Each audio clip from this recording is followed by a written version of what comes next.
Ежегодно в День защиты детей детская и юношеская спортивная школа организует подвижные игры и состязания для всех спортсменов нашего города.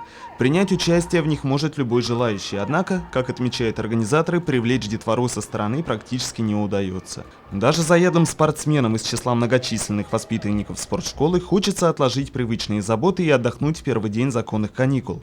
Но не лишать же праздника тех, кто предпочитает активный досуг и в столь юном возрасте уже не мыслит себя без занятий спортом. Для них был организован баскетбольные и футбольные турниры, забег на различные дистанции под открытым небом. Отметим, что не все преподаватели требовали от участников соблюдения строгой дисциплины. Например, к командам на баскетбольной площадке в этот день присоединились их тренеры.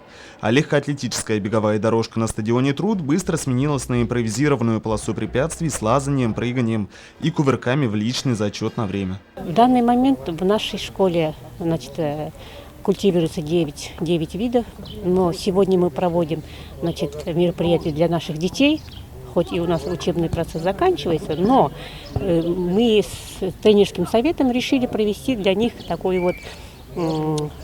совместили всех групп, объединили все группы и для них проводим спортивно-массовые мероприятия.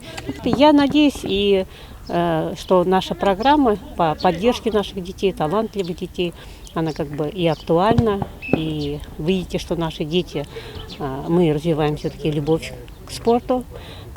Кроме этого, они у нас и в дальнейшем мы уже видим их цели, задачи для поступления в высшее учебное заведение именно физкультурного направления. День защиты детей был учрежден в 1949 году решением Международной демократической федерации женщин в Париже. Мир тогда переживал последствия самой кровопролитной в истории человечества войны.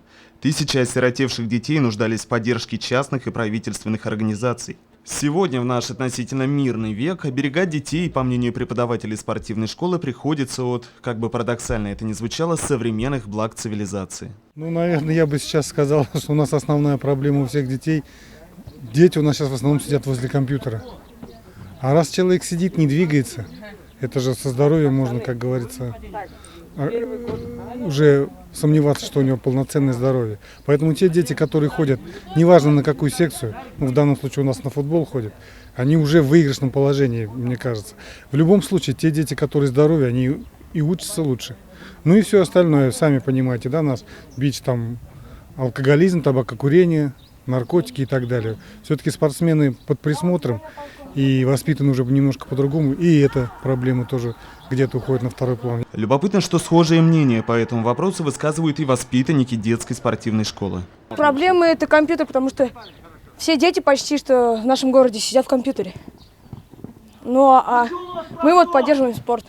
В этот день школьники радовались не только празднику, но и началу самых длинных и долгожданных летних каникул. Впереди целых 3 месяца бесконтрольных и домашних заданий. Одни уже имеют массу планов на лето, другие просто довольны возможности отложить на время тетради и учебники. Воспитанники детской спортивной школы, несмотря на длительный отдых, полностью изменять привычный распорядок не собираются.